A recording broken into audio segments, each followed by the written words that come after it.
عقل اور محبت میں بڑا کون ہے؟ فراز، وہ عقل جو محبت کو سنبھالے اور وہ محبت جو عقل کو راستہ دکھائے، دونوں کا میل ہی زندگی ہے۔ چھٹا سوال، ایسی کون سی چیز ہے جو بادشاہ کو بھی جھکا دے؟ فراز، مظلوم کی دعا اور سچائی کی طاقت۔ ساتواں سوال، وہ کون ہے جو سب پر قادر ہے مگر نظر نہیں آتا؟ فراز، اللہ جو دلوں کا حال جانتا ہے۔ یہ سن کر دربار میں ایک دم سناٹا چھا گیا۔ شہزادی کی آنکھوں میں آنسو آ گئے۔ تم نے میرے دل کے سوالوں کا بھی جواب دیا ہے، بادشاہ حیران ہو کر بولا۔ بیٹی، اب تیری ضد پوری ہوئی؟ شہزادی نے سر جھکا لیا۔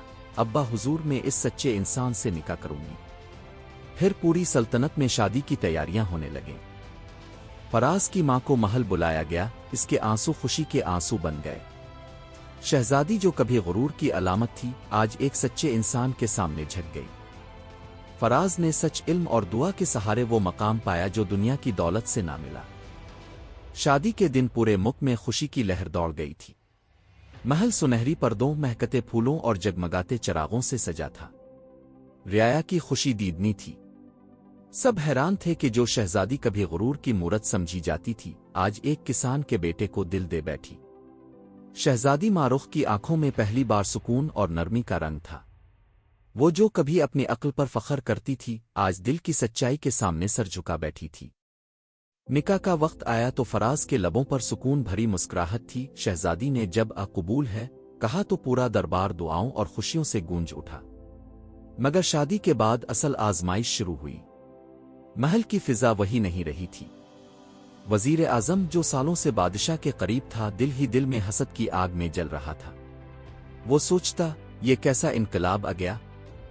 ایک معمولی کسان اب بادشاہ کا داماد اور کل شاید سلطنت کا وارث۔ وزیر نے دل میں سازش باندھنا شروع کی۔ فراز نے اپنی سادگی اور علم سے سب کے دل جیتنے شروع کیے۔ اس نے محل میں رہ کر غرور نہیں اپنایا۔ ملازموں کے ساتھ نرمی، غریبوں کے لیے دروازے کھول دیے اور عوام کے مسائل سننا شروع کیے۔ جلد ہی لوگ اس کی دیانت داری کے قائل ہو گئے۔ محل کی راہداریوں میں اس کی عقلمندی اور انصاف کی باتیں گونجنے لگیں۔ شہزادی ماروخ حیران ہو کر اسے دیکھتی۔ فراز، تمہیں کسی چیز کا خوف نہیں؟ یہاں ہر شخص طاقت کے نشے میں چور ہے، تم ان کے خلاف کیسے آواز بلند کرتے ہو؟ فراز ہنس کر کہتا، ماروخ، سچائی کی طاقت تلواروں سے بڑی ہے، جو دل میں اتر جائے دنیا اس کے آگے جھک جاتی ہے۔ ایک دن وزیر اعظم بادشاہ کے پاس آیا۔ جہاں پناہ اپنی بیٹی کی شادی ایک عام شخص سے کر دی، رعایا اب اسے اپنا رہنما مان رہی ہے، کہیں کل کو یہ بادشاہت پر قبضہ نہ کر لے۔ بادشاہ نے خاموشی سے سنا، دل میں شک کا بیج پڑ گیا۔ ادھر فراز نے عوام کی فلاح کے لیے نئے قانون تجویز کیے۔ محل کے خزانچی اور دوسرے امیر لوگ اس سے خائف ہونے لگے۔ وہ سوچتے تھے، یہ اگر یوں ہی رہا تو ہماری دولت اور طاقت جاتی رہے گی۔ دوسری طرف شہزادی ماروخ دل ہی دل میں فراز کے اخلاق، اس کے علم اور دل کی سچائی کی اسیر ہو گئی تھی۔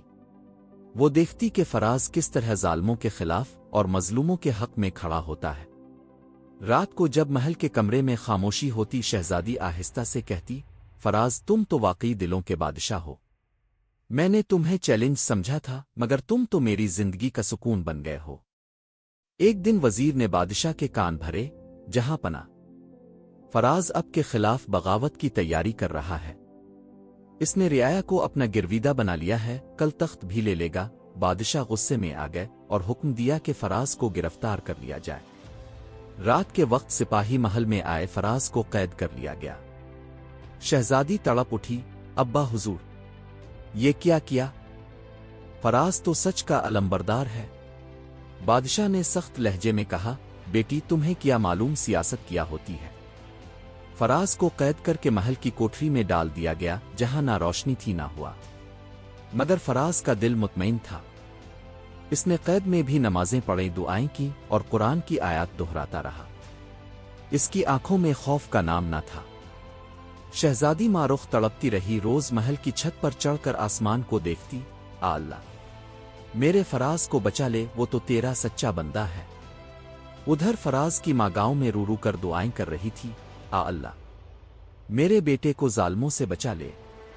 ایک دن محل کے قریب عوام جمع ہو گئی، ہمیں انصاف دو۔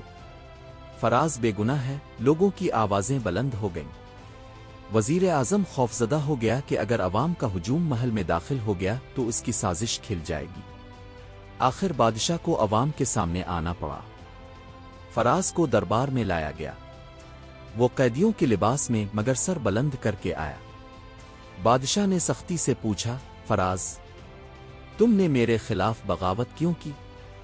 فراز نے نرمی اور یقین کے ساتھ کہا، جہاں پناہ، بغاوت وہ کرتے ہیں جو حکومت کے لالچی ہوتے ہیں، میں نے تو صرف انصاف کی بات کی ہے۔ اگر رعایا مجھ سے محبت کرتی ہے تو یہ ان کی دعا کا اثر ہے، نہ کہ میری سازش۔ اگر اب کہیں تو میں ابھی محل چھوڑ دیتا ہوں، مگر سچائی چھوڑ کر نہیں جاؤں گا۔ دربار میں سناٹا چھا گیا۔ شہزادی کی آنکھوں سے آنسو بہنے لگے۔ وزیر گھبرا گیا، بادشاہ خاموش ہو گیا۔ اتنے میں ایک بزرگ عالم کھڑے ہوئے، جہاں پناہ، اگر آپ انصاف پسند ہیں تو سچائی کا ساتھ دیجیے، نہ کہ جھوٹے مشیروں کا۔ فراز جیسا ایماندار شخص سلطنت کا غرور ہونا چاہیے، نہ کہ قیدی۔ بادشاہ کی آنکھیں کھل گئیں۔ انہوں نے فوراً وزیر اعظم کو گرفتار کرنے کا حکم دیا۔ فراز کے پاؤں سے زنجیریں کھول دی گئیں۔ بادشاہ نے آگے بڑھ کر فراز کو گلے لگا لیا، بیٹا، تم نے سچائی اور سب سے جیت حاصل کی، آج سے تم میرے بیٹے ہی نہیں بلکہ سلطنت کے ولی عہد بھی ہو۔ شہزادی کی آنکھوں میں خوشی کے آنسو تھے۔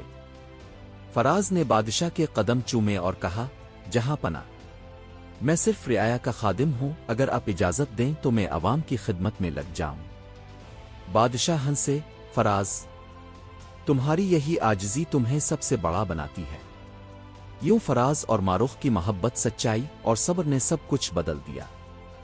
فراز نے گاؤں کے غریبوں کے لیے اسکول بنوائے، بیواؤں کے لیے وظیفے، یتیموں کے لیے پناہ گاہیں بنائیں۔ سلطنت میں امن، انصاف اور خوشحالی کا سورج چمکنے لگا۔ اور یوں ایک کسان کے بیٹے نے دلوں کا بادشاہ بن کر دکھایا۔